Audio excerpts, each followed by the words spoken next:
5 signs you're living in multiple realities right now. What if I told you that right now, as you sit here listening, you're not living in one world, but many? That every decision you've made, every thought you've entertained, every time you've said yes or no, you've stepped into a version of reality that is distinct, subtly or drastically different from another version you could have lived. And yet, your consciousness is still tethered to multiple of these threads, interweaving, colliding, pulling, and sometimes tearing. You feel it, don't you? That strange sense that something doesn't quite add up. That feeling of déjà vu, or the eerie sensation that you've lived this moment before, but not quite like this. If you've ever felt like you're slipping between timelines, that your memories are inconsistent, or that your emotions contradict the life you're currently living, then you may be experiencing something profound. The overlapping of multiple realities, and you're not alone. You see, we've been conditioned to believe in a linear, singular world, one time, one space, one self. But the deeper spiritual traditions, the mystic paths walked by sages, seers, and silent monks, have always whispered of something else, a multi-layered, ever-shifting cosmos where time folds upon itself, where choice is a blade that slices through space and consciousness. And in this web of infinite existence, we are not just observers, we're creators, dancers, and sometimes prisoners of our own fragmented realities. Click subscribe to this channel to get more profound spiritual lesson. The first sign that you're living in multiple realities right now is this: you feel like you're living contradictory lives, even within the same day. One moment you're full of hope, envisioning a future that feels magnetic and destined. The next, you're drowning in despair, questioning your worth, your path, your very existence. You might chalk it up to mood swings or stress or hormones. But what if it's actually a clashing of timelines?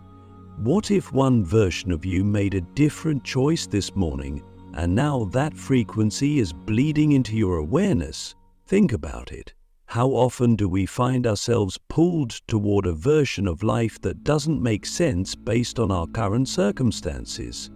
Have you ever felt the gravity of a life you didn't live? The spiritual masters teach us that time is not linear, that all possibilities exist simultaneously, and we move through them by attuning our thoughts, feelings, and actions to certain frequencies.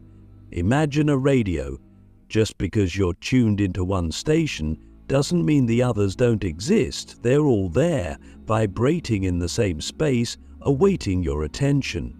And if you're especially sensitive or spiritually open, you may be receiving signals from more than one station at once. This can feel like confusion or magic. It can feel like chaos or divine orchestration. Which one it is depends on your level of awareness. Here's a question for you, one that can change everything. What if the voice in your head that doubts your path is not you at all, but a version of you from another reality trying to interrupt this one? What if the fear you feel about your dreams isn't fear born from your current reality, but fear echoing from a timeline where you didn't try, where you gave up, where you settled? And your job now is to decide which voice you give power to, which version of you will bring into being. The second sign you're living in multiple realities is that you experience spontaneous emotional shifts that have no clear origin. You wake up happy, but by mid-morning a heavy sadness descends. You walk into a room and feel anxious for no reason. You speak to someone and feel like you've known them for lifetimes. These are not mere coincidences.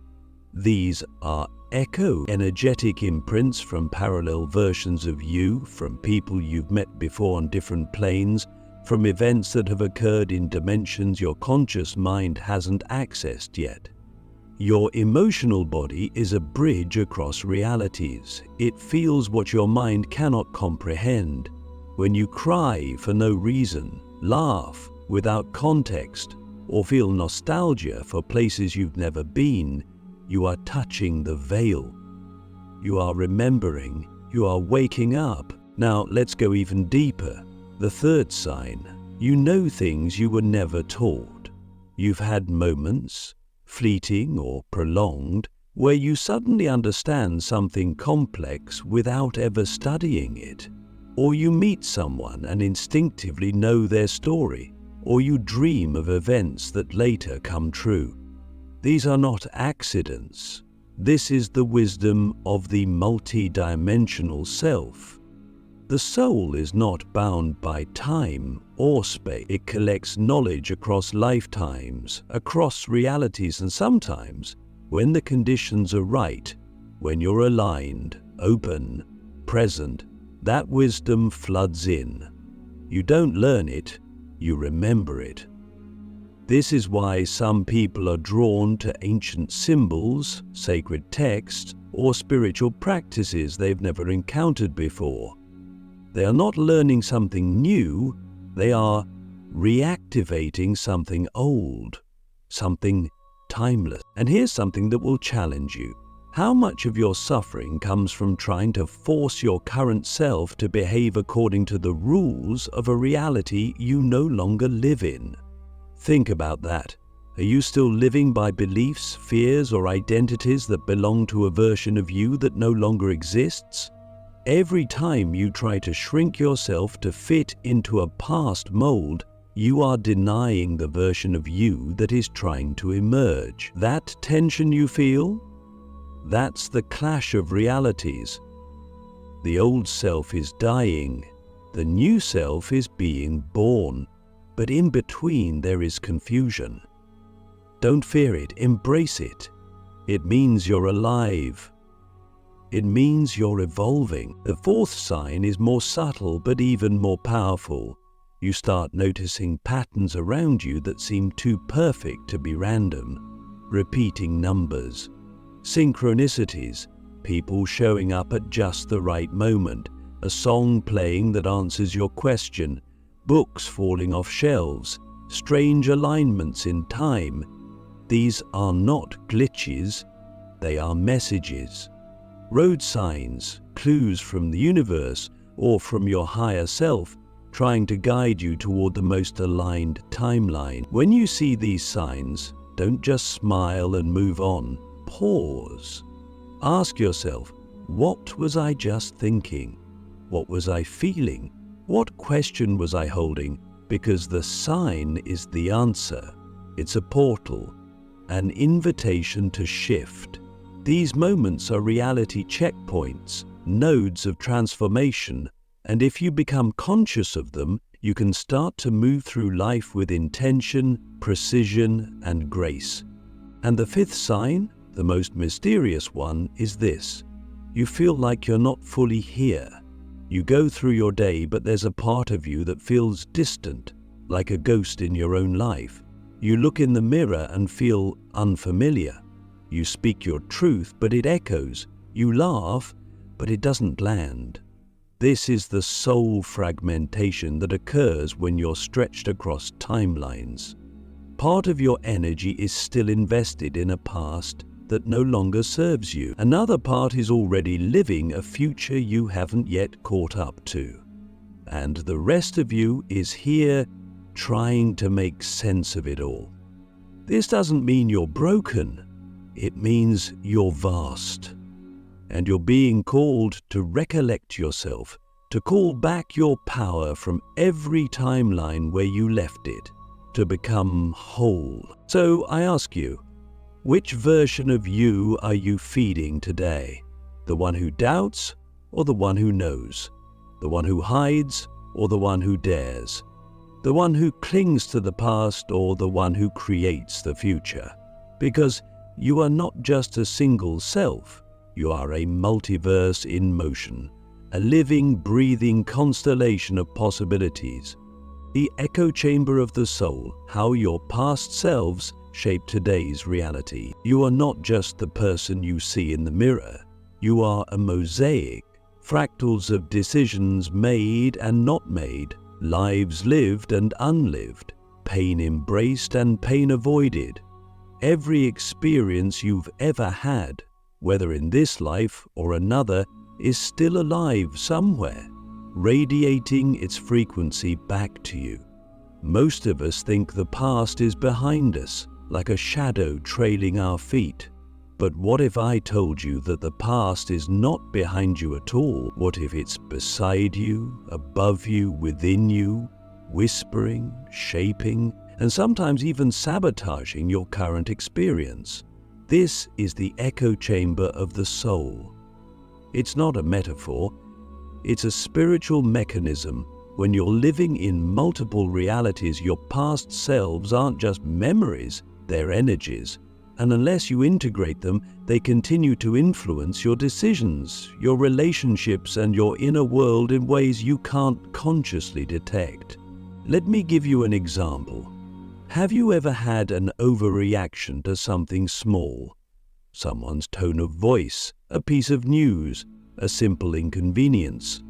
You feel an explosion inside, but you can't explain why. That's not you reacting, that's a past version of you, perhaps a version who was silenced, betrayed, abandoned, emerging through the cracks of your current consciousness. These past selves are not ghosts. They are fragments of your being frozen in time, still carrying the emotional charge of a moment that was never healed, never witnessed fully. And when a situation in your present vibrates at the same frequency as that unhealed wound, that past self rises like steam from a boiling pot. This is not irrationality. This is resonance. So how do we respond to these echoes? Most people try to suppress the feeling. I'm overreacting, they say. I need to calm down. But what if instead you paused and said, who in me is hurting right now? What version of me needs to be heard? This is the work of soul retrieval, not in some mythic shamanic sense, but in an intimate, practical way. You become the parent, the healer, the witness your past self never had. You don't need to fix anything. You simply need to be present with the part of you that was left behind. Because here's the truth. No part of you is truly in the past until it is fully felt. When we live unconsciously, these past selves pull strings from the shadows. They make us fear love because they remember heartbreak.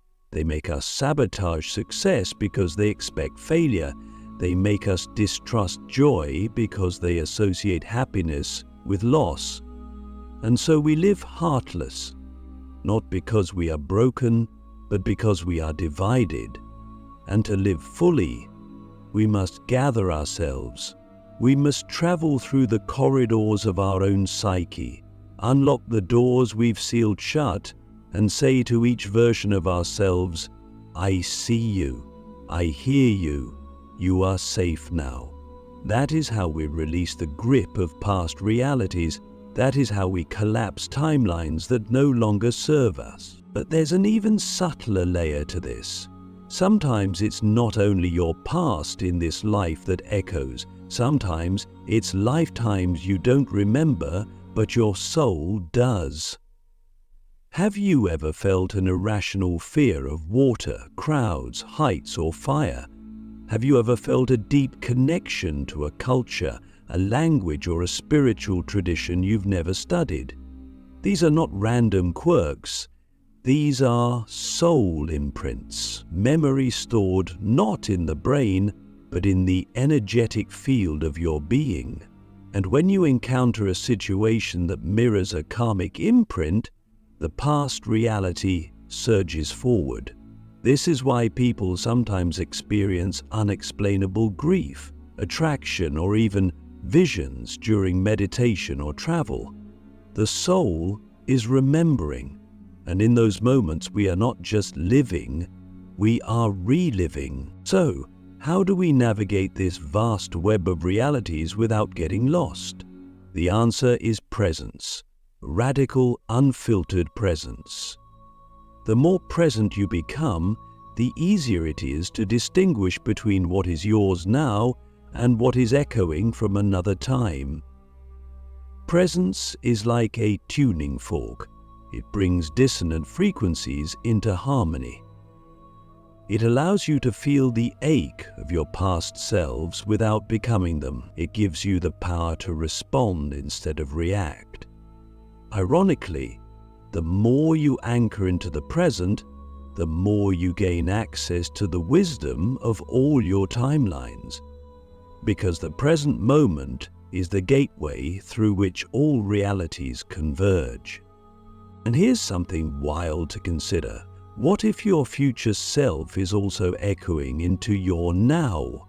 What if the sudden inspiration, the flash of clarity, the unexplainable urge to go somewhere, to try something new, that's not random, that's your future self calling you forward, sending ripples across time to guide you. Energy is not bound by chronological order.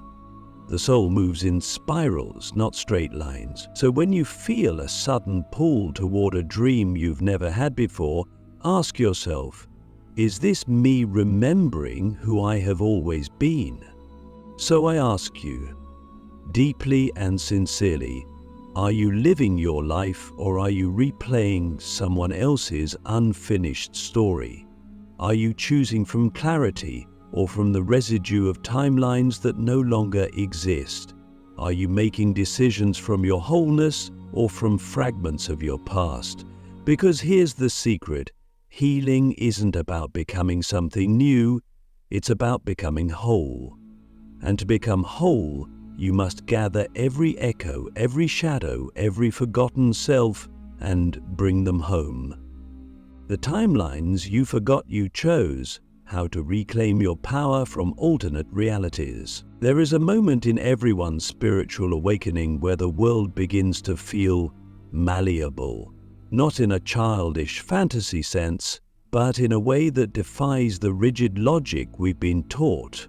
You begin to notice that your thoughts ripple outward into your environment, that your emotions shift the energy of a room, that the more you step into alignment, the more serendipitous the world becomes. And then, if you're paying close attention, you realize something even more radical. You have been choosing between timelines all along, only you forgot you had that power. Every decision, every belief, every reaction is a vote cast for a particular version of reality. And most of us are casting those votes unconsciously, on autopilot, directed by our conditioning, our fears, or the stories we inherited. But the moment you pause and become aware, truly aware of the choices you're making, you begin to see the matrix, not the digital one from the movies, but the energetic one, the web of infinite possibilities that are all unfolding simultaneously. You begin to notice how your inner state magnetizes specific outcomes, how your self-talk either opens or closes doors. And in this space of clarity, you remember, I am not a victim of my reality. I am the architect of it. This is not a metaphor. This is a spiritual law. When you shift your vibration, you shift your timeline. When you change your perspective, you change your path. And when you reclaim your power, the multiverse responds. But here's where it gets even deeper. Most people think that they are stuck because of circumstances, money, relationships, past mistakes. But in truth, most people are trapped in timelines they no longer resonate with. They are living out the consequences of choices made by a version of themselves that doesn't even exist anymore. Think about that for a second. How many things in your life, your job, your friendships, your routines, were chosen by a younger, less aware version of you, and yet you still carry them forward out of obligation, inertia, or fear? But the moment you become aware that you have outgrown that timeline, you are not bound by it anymore. You can shift, you can pivot, you can collapse the old and step into the new. But to do that, you must be willing to let go of the identity that was shaped by struggle, to let go of the comfort that comes from familiarity, even if it's painful. You must be willing to disappoint people who only know the old version of you. You must be willing to confront your fear of the unknown. Because here's the truth. Every time you say no to something that no longer serves you, you say yes to a new timeline. Every time you honor your intuition over your habit, you open a new door. Every time you choose authenticity over approval, you collapse a version of reality that was not aligned with your soul. So many of us are waiting for a sign, a push, divine intervention. But what if the intervention has already happened and it's your own awareness? What if your awakening is the sign? What if the discomfort you feel is not a punishment, but a portal? The universe is not punishing you with confusion. It's inviting you to choose differently, to choose consciously, to choose from the truth of your being, not from fear. And in that choice, there is power. But this shift isn't always dramatic. Sometimes it's quiet. Sometimes it's as simple as changing your response to a familiar trigger, as simple as choosing to rest instead of push, as simple as telling the truth when you used to hide. These small choices are not small, they are cosmic, because they are signals to the universe. This is who I am now. This is the frequency I am choosing.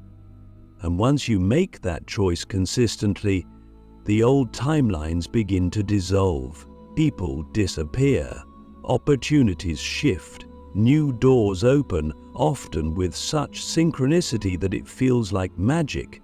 But it's not magic, it's alignment. So I ask you now, what are you still carrying that belongs to a version of you that no longer exists? What patterns are you repeating not because they serve you, but because they're familiar? What dreams have you abandoned because someone once told you they weren't realistic?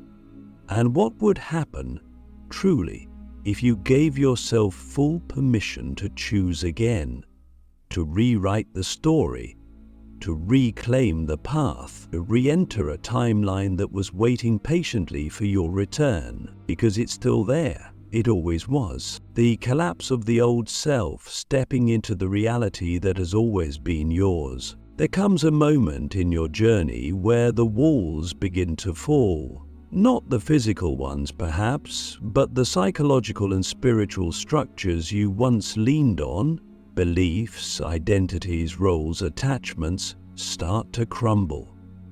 It's terrifying, isn't it? That sensation of losing who you thought you were. But beneath that fear is a deeper truth, a sacred truth. The collapse of the old self is not the end, it is the return to your most authentic essence, the version of you that has always existed, quietly waiting beneath the noise, untouched by trauma, uncorrupted by the expectations of the world. This is not about becoming someone new, it's about remembering who you've always been, before the conditioning, before the compromises, before you shrank to fit a life that was never really yours. When you begin to collapse the old timelines, you may feel like your world is falling apart. Relationships shift, passions fade, things you once clung to no longer excite or comfort you. You might even feel lost, like you've stepped out of the movie of your life and don't know where to go next. But that's the in-between. That's the void. And that void is sacred. It's the space between breaths, between identities. It is the womb of rebirth. And it doesn't last forever unless you resist it. If you can surrender to it, allow yourself to be empty, to grieve what no longer fits, then something miraculous happens. The new self begins to take form. Not forced, not fabricated, but revealed. And what is revealed is often surprising. You may realize you're not who your family said you were. You're not the failures your past tried to define you by. You're not the labels you wore like armor. You are presence. You are possibility. You are a living, breathing intersection of infinite realities. And now, you're starting to choose your path consciously. This is when you begin to live in alignment. You speak words that feel like truth vibrating in your chest. You attract people who feel like soul family. You find yourself in the right places at the right time with no logical explanation. You are not lucky, you are aligned. You are no longer reacting to life, you are co-creating with it. But alignment doesn't mean life becomes easy. It means it becomes real. It means you no longer numb yourself to avoid pain, but you feel it and let it move through you. It means you don't fake joy, you create it. You don't pretend to be spiritual, you embody it. You don't escape reality, you craft it. And in this new way of being, you become magnetic. Not because you're trying to impress the world, but because you've become a clear channel for truth. You radiate coherence, you walk with conviction, not arrogance, not ego, but a deep-rooted knowing that you are finally living the life that was always meant for you. And yet, even in this new timeline, there will be echoes, moments when the old version of you tries to reassert itself. It might whisper doubts, it might resurrect fears, and when it does, you don't fight it, you don't shame it, you simply say, "Thank you for protecting me, but I choose differently now." This is mastery, not perfection, but awareness. The ability to see the echo and not become it, to feel the pull of an old reality and still walk forward. That is the true sign that you are living in multiple realities. But now you are the one navigating them, not the one being dragged by them. So I ask you, with love and full presence, are you ready to stop surviving your life and start designing it? Are you ready to become your own oracle, your own guide, your own liberator? Because no one is coming to choose for you. No one can collapse your old timelines for you. No one else can walk through the door that leads to your highest reality. That is your task, your privilege, your initiation. And when you take that step, when you shift from unconscious existence to conscious embodiment, you don't just change your life, you change timelines, you change the collective field. Because every time one of us chooses to rise, we lift the web a little higher. We ripple light across the multiverse. We become the miracle, and the world begins to remember too. You were never just living in one reality, you were always living in many. Now you finally remember which one is yours.